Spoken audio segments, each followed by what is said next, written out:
I've valued working alongside each of you to transform hearing accessibility across. Enough, Rayner cut in, his voice sharp as he gestured toward the door. We don't have time for this. Leave now. 23 faces stared at me in stunned silence. My research team, brilliant audiologists and engineers who'd stood beside me for years, looked down at their laps or glanced at each other with wide eyes. Nobody spoke, nobody moved. The presentation slides behind me still displayed our achievements. 83% improvement in speech recognition for individuals with moderate hearing loss. Over 5,000 people helped through our community clinics. Recognition from 3 international health organizations. I swallowed hard, feeling heat crawl up my neck. 7 years of dedication dismissed in 7 seconds. I understand, I said quietly, gathering my notes with trembling fingers. My heart hammered against my ribs as I closed my laptop, unplugged it, and slipped it into my bag.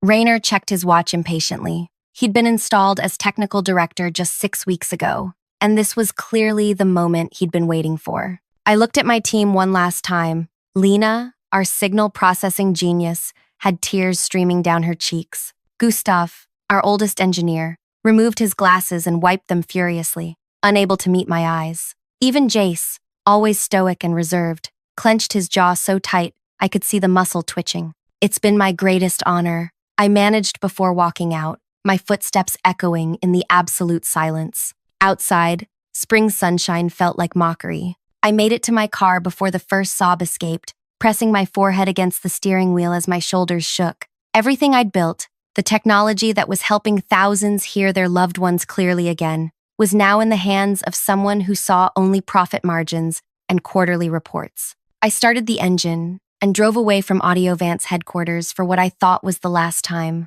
I didn't know then that in less than 4 hours, they'd be desperately calling me back. But first, I had somewhere more important to be. Before we continue with what happened next, I want to thank you for joining me on this journey. If you're enjoying this story so far, please hit that like button and subscribe to hear more stories like this one. Your support means everything, and I read every comment. Now, let's get back to what happened after I left Audiovance that morning. My name is Vienne Rhodes. I'm 36, obsessively detail-oriented, and passionate about sound. I grew up with a grandfather who slowly lost his hearing in his 60s and watched him withdraw from family gatherings because hearing aids only made everything louder, not clearer. The technology failed him, and it was failing millions like him. After getting my double doctorate in audiology and electrical engineering, I turned down lucrative offers from major tech companies to work at Audiovance, a mid-size hearing technology firm willing to let me pursue my unconventional theories about adaptive sound processing.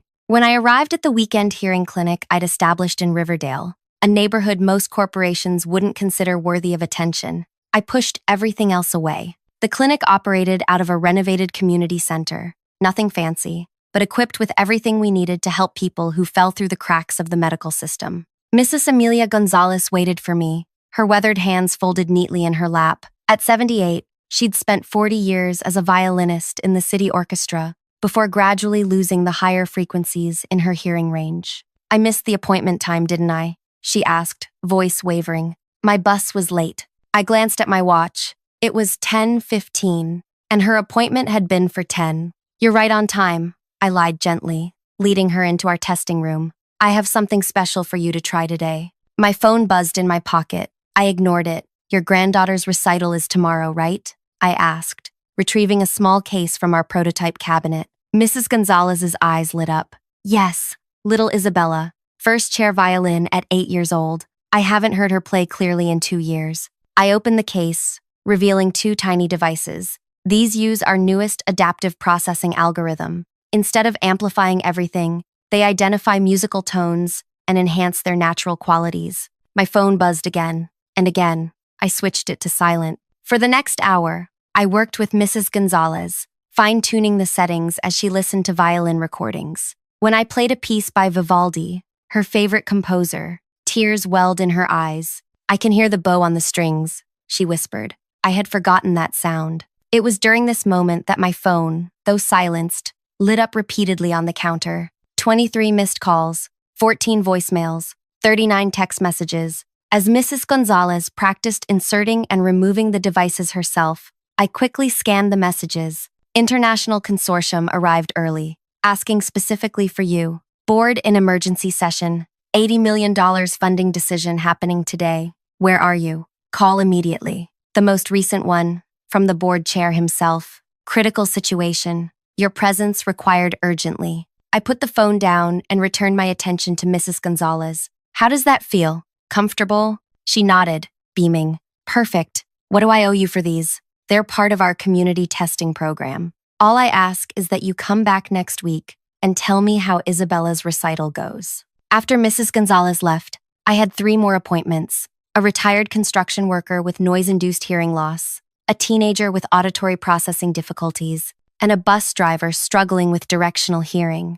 Each one represented why I'd built my research program the way I had. Real people, with real needs that standard hearing aids couldn't address. It was 2:30 p.m. when I finally checked my voicemails. VN, this is Harold Bennett. The board chair's voice sounded strained. The Global Accessibility Consortium representatives arrived this morning instead of next week. They're specifically asking for you. They won't speak with anyone else. Call me immediately. The next message, this is urgent. The consortium has an $80 million funding initiative, and they're making their decision today. Rayner tried presenting to them, but they cut him off. They want to see your community integration model. And the most recent, whatever happened this morning was a misunderstanding. Your position remains open. Please come to headquarters as soon as possible. I leaned against the wall, processing what was happening. The Global Accessibility Consortium represented disability advocates and medical systems across 16 countries.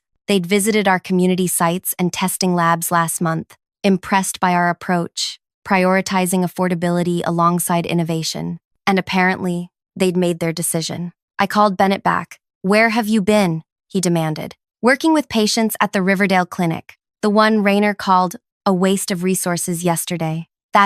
We need to discuss priorities later. The consortium representatives refuse to meet with anyone else. They've made it clear their funding depends on your involvement. I'm no longer with the company, I reminded him, feeling a strange calm settle over me, as was emphatically demonstrated this morning. A regrettable miscommunication, Bennett said quickly. What would it take to bring you back immediately? The question hung between us. I had prepared for many scenarios following my dismissal, but not this one. In my mind, Audiovance had chosen its path, prioritizing hospital contracts and expensive solutions over accessibility for ordinary people. But now, with the consortium's interest, I held unexpected leverage. I'm listening, Bennett pressed when I didn't immediately answer. I thought of Mrs. Gonzalez hearing violin strings clearly for the first time in years. I thought of my team, who believed in our mission. I established an independent accessibility division. I finally said, community-based testing and distribution continues as our primary approach.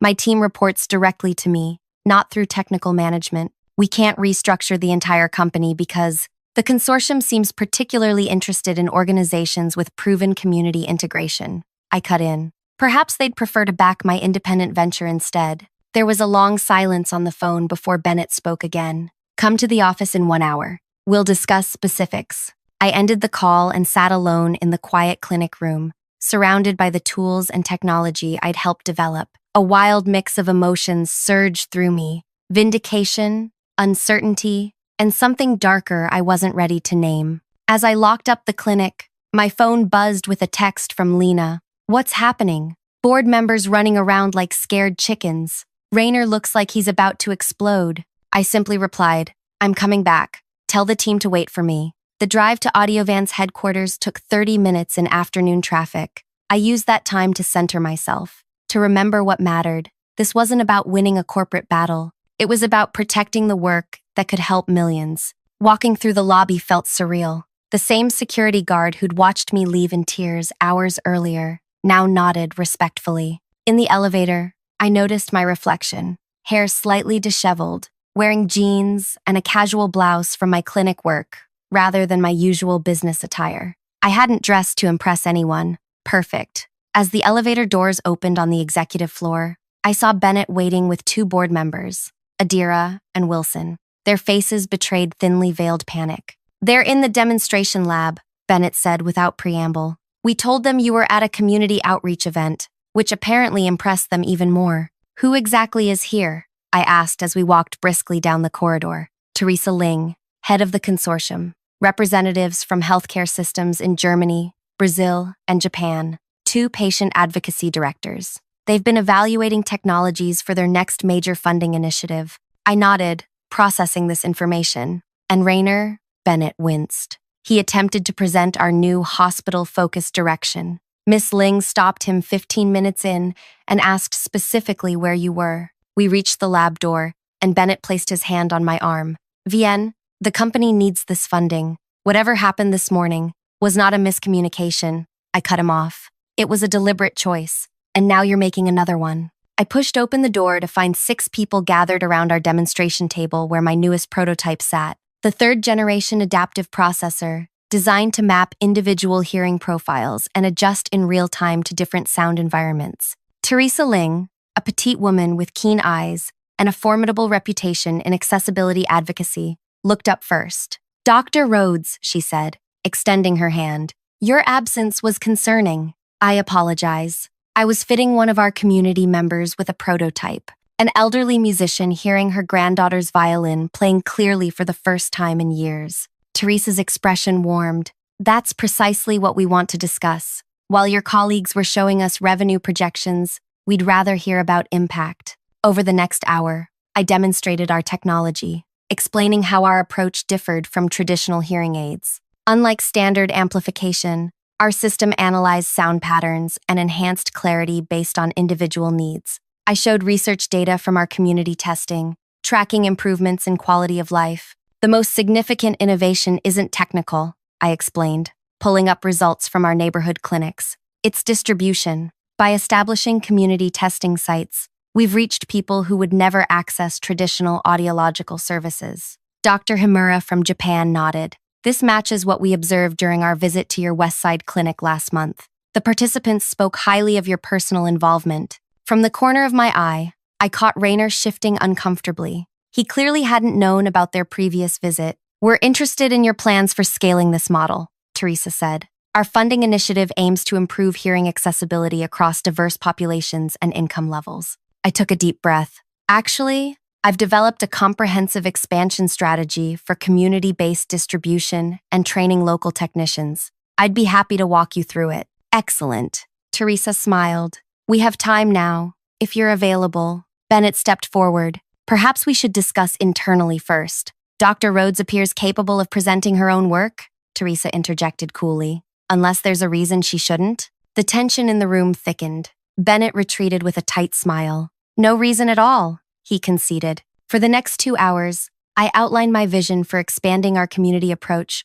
while the consortium members asked thoughtful questions. When Teresa finally stood, signaling the end of our meeting, she turned to Bennett. We'll be making our decision by the end of the day. Dr. Rhodes's approach aligns perfectly with our mission of making assistive technology truly accessible. After they left, the executive team gathered in the conference room. The atmosphere had shifted dramatically from this morning. Clearly, we need to revisit our strategy, Bennett began diplomatically. Rainer leaned forward. With all due respect, chasing foundation money is short-sighted. The real profit lies in medical partnerships. The consortium's $80 million would fund operations for 2 years, Adira pointed out, and open doors to their international healthcare networks. The debate continued while I sat quietly, letting them talk around me. Finally, Bennett turned to me. Vienne, what are your terms? I slid a document across the table. I've outlined them here. Independent division with direct board reporting. My team restored to previous roles. Community program expansion. And Rainer removed from any oversight of my work. Rainer's face flushed. This is absurd. You can't restructure leadership based on one potential grant. It's not about the grant, I said calmly. It's about the vision for this company. Do we exist to help people hear better or to maximize shareholder returns? Those aren't mutually exclusive, Wilson argued. They are when you're targeting only those who can afford premium prices, I countered. Our technology can help millions who've been ignored by traditional hearing aid manufacturers. Bennett studied my document. Some of these terms exceed reasonable accommodations. Then decline them, I said simply. The consortium seemed very interested when I mentioned potentially launching an independent venture. The room went silent. You wouldn't, Rainer challenged. I met his gaze steadily. I built this technology. I established the testing methodology. I trained the team. Do you really want to test what I would or wouldn't do? An hour later, after intense negotiation, Bennett signed the agreement establishing my autonomous division with protected methodology and funding. The official announcement would come tomorrow, but effective immediately. I was back with expanded authority. As I walked toward my old laboratory, I passed Rayner in the hallway. He stepped directly into my path. "Enjoy your victory lap," he said quietly, "but understand something. This company will eventually answer to shareholders, not charity cases. Your approach is unsustainable." I regarded him calmly. "Is that why you tried to destroy 7 years of my work in 6 weeks? I was hired to make this company profitable. No, you were hired to be the board's instrument when they got nervous about quarterly numbers. But you overplayed your hand." His eyes narrowed. "This isn't over, VN." "On that we agree," I replied before walking past him. When I entered the lab, my entire team was waiting. Their faces lit up as I walked in, and Lena rushed forward to hug me. "What happened?" Gustav asked, adjusting his glasses. "1 minute we're watching you get forced out, the next the board's in crisis mode." I explained about the consortium, watching their expressions shift from confusion to delight. "So we're back? All of us?" asked Jace, our quietest team member. "Yes, and with more independence than before. We'll report directly to the board, not through technical leadership."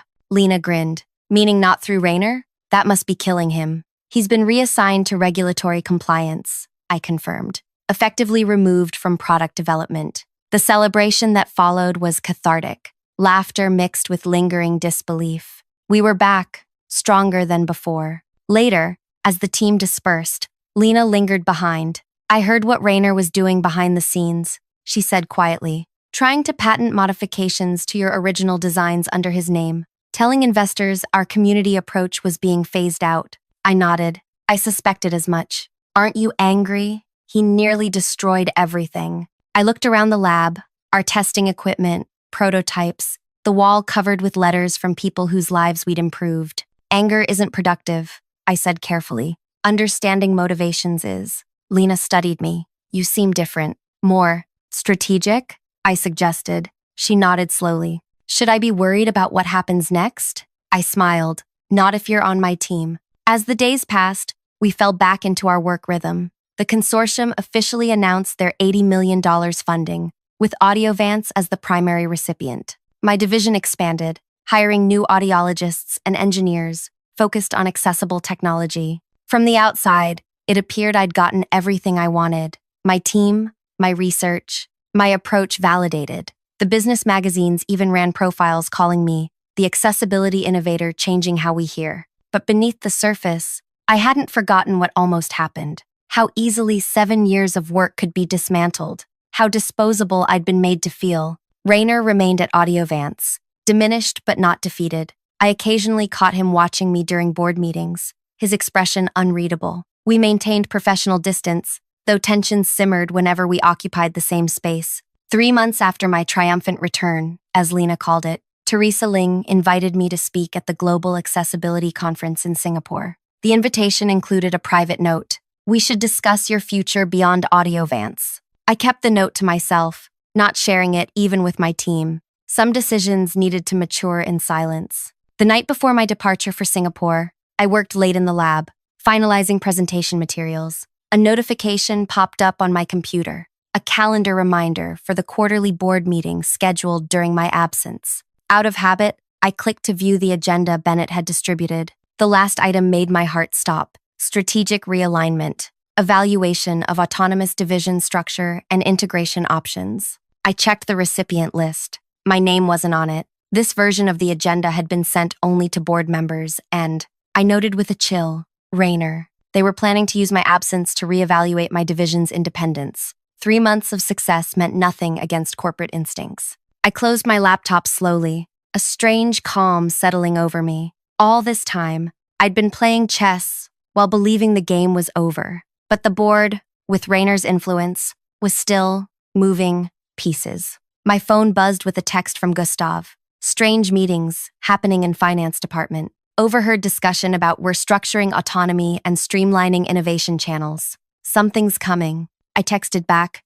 Noted, Say nothing. See you tomorrow before my flight. That night, as I packed for Singapore, I added one extra item to my suitcase, a small external hard drive containing information I'd been quietly gathering since my return. Insurance, I told myself. Just insurance. But deep down, I knew it was more than that. It was the foundation of something that had been forming in my mind since the moment Rainer had interrupted my goodbye speech. Because sometimes, the only way to protect what matters is to be willing to burn everything else to the ground. The next morning, I arrived at the lab early to finalize preparations before my flight. Gustav was already there, his silver-rimmed glasses reflecting the blue glow of his monitor. "You should see this," he said, pulling up an email chain he'd been inadvertently copied on. The messages between Rainer and the finance director discussed reallocating resources from community programs and streamlining decision-making processes. "They're waiting for you to leave the country," Gustav said, his voice tight with concern. "I expected this," I replied, surprising him with my calmness. "They were never going to let our division remain truly independent." "What are you going to do?" I checked my watch. "Right now, I'm going to catch my flight to Singapore. But first, I need your help with something." For the next hour, Gustav and I prepared what I called contingency materials. When Lena arrived, I brought her into our confidence as well. By the time I left for the airport, my small but loyal inner circle understood their roles perfectly. On the 14-hour flight to Singapore, I refined my presentation while my mind continually returned to the board's betrayal. It wasn't surprising. Corporations protect themselves first. The truly disappointing realization was how quickly they'd reverted to type, even after the consortium's validation of our approach. Teresa Ling met me at the hotel lobby the evening before the conference. "Your presentation materials arrived safely?" she asked after we exchanged greetings. "Yes, everything's ready for tomorrow." Over dinner in a quiet corner of the hotel restaurant, Teresa broached the subject from her note. "I've been following Audiovance's stock movements since our funding announcement." "Interesting pattern," I nodded. The initial surge when our partnership was announced, followed by a gradual decline as investors realized our community-first approach meant slower growth than projected. "Shareholders often have shorter vision than innovators," Teresa observed. Which brings me to what I wanted to discuss. The consortium is establishing an independent research entity, focused exclusively on accessibility technology development without shareholder pressures. My chopsticks paused midair. "A non-profit research institute? With sustainable funding models through licensing and partnerships," Teresa clarified. "But yes, mission-driven rather than profit-driven. We need a founding director with both technical expertise and unwavering commitment to accessibility." The implication hung between us, unspoken but clear. "That's an interesting proposition," I said carefully, "especially given certain developments at Audiovance." Teresa's eyes narrowed slightly. "Problems with your autonomous arrangement?" "Let's just say autonomy means different things to different people." We discussed the consortium's vision further, with Teresa outlining a structure that would protect research integrity while ensuring financial sustainability. By the end of dinner, I had a formal offer to consider, to build something entirely new, free from corporate constraints. "Take some time," Teresa advised. "It's a significant change." "Actually," I replied, "my decision may come sooner than you think." The Global Accessibility Conference opened the next morning with over 2,000 attendees from 60 countries. My presentation, Adaptive Hearing Technology, Community Integration Models, was scheduled just before lunch. As I waited backstage, my phone vibrated with a message from Lena. Board meeting started. "Rainer presenting now. Document attached." I opened the attachment to find the presentation Rainer was currently delivering to Audiovance's board. The title slide read, "Optimization Strategy, Maximizing Return on Consortium Investment." Scrolling through, I saw exactly what I'd expected. Proposals to centralize decision-making, shift focus to hospital sales channels, and streamline community programs. The final slide laid it out explicitly. Recommendation: reintegrate autonomous division under technical leadership. My hands didn't shake. My heart didn't race. Instead, I felt an odd serenity as I closed the document and prepared to take the stage. My presentation to the conference began with data and technical explanations. How our adaptive processing improved speech recognition. How community testing provided superior real-world optimization. The audience nodded along, impressed but not yet moved. Then I shifted. Technical specifications matter, I said, clicking to a slide showing Mrs. Gonzalez at her granddaughter's violin recital. But this is why we do this work. I shared stories from our community sites: the retired teacher who could participate in book club again, the young man with processing issues who could finally handle workplace conversations, the grandmother hearing her grandchild's voice clearly for the first time. The room grew silent, completely engaged. These successes happened because we prioritized accessibility over profitability, I continued. Because we built technology with communities, not just for them. I paused, looking out at the rapt audience, knowing that what I said next would irrevocably change my path. Which is why today I'm announcing the establishment of the Adaptive Hearing Initiative, an independent research and development organization dedicated to creating accessible hearing technology for everyone, regardless of economic status. A murmur ran through the audience. With initial funding from private donors and a licensing structure that prioritizes accessibility, we'll expand our community-based model globally, partnering with local health providers to reach populations currently underserved by traditional hearing aid manufacturers. Teresa, sitting in the front row, gave me a subtle nod. We had finalized the details over breakfast. She'd fast-tracked the consortium's plans based on my information about Audiovance's intentions. The initiative launches next month with research labs in 3 countries and community testing sites in 12 cities worldwide, and I'm honored to serve as its founding director. The audience erupted in applause. As I wrapped up my presentation, my phone silently collected messages from Audiovance, increasingly urgent communications from Bennett and other board members. At the reception afterward, industry leaders and healthcare representatives surrounded me with questions and partnership offers. I navigated these conversations while keeping an eye on my phone, watching the drama unfold back at Audiovance headquarters. Lena's updates came steadily. Board meeting interrupted by consortium representatives. Bennett looks like he's seen a ghost. They're asking for emergency session with full leadership team. 3 hours later, as I was discussing implementation strategies with healthcare providers from rural India, my phone rang with Bennett's number. I excused myself to take the call. "What have you done?" he demanded without preamble. "I gave a presentation about accessible hearing technology." I replied calmly. "Which part concerns you?" You announced a competing organization without notice. The consortium representatives just informed us they're redirecting 40% of their funding to your new initiative. 50%, actually. I corrected him. "The announcement goes out tomorrow." "This is a breach of your contract," Bennett sputtered. "Our legal team should review Section 12.8 of my employment agreement."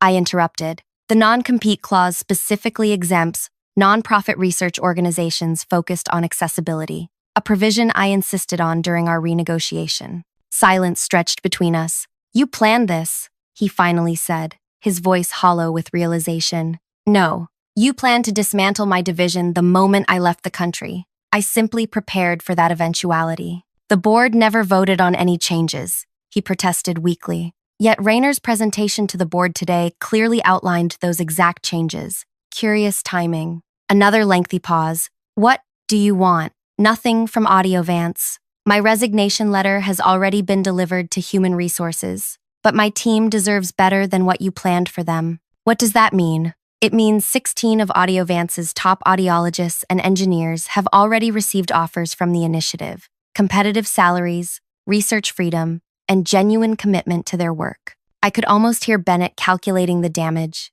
the loss of talent, the reduced consortium funding, the inevitable questions from shareholders when this became public. "You've been planning your exit since the day you returned," he said, anger finally breaking through his shock. "No," I corrected him. "I gave Audiovance every chance to honor our agreement. But while I was building hearing devices for people who needed them, Rayner was building a case to undermine everything we'd accomplished. You chose your path. Now I'm choosing mine." I ended the call and returned to the reception, where Teresa introduced me to additional consortium members, eager to support the initiative. By evening's end, our funding was secure, our initial research sites confirmed, and our leadership team taking shape.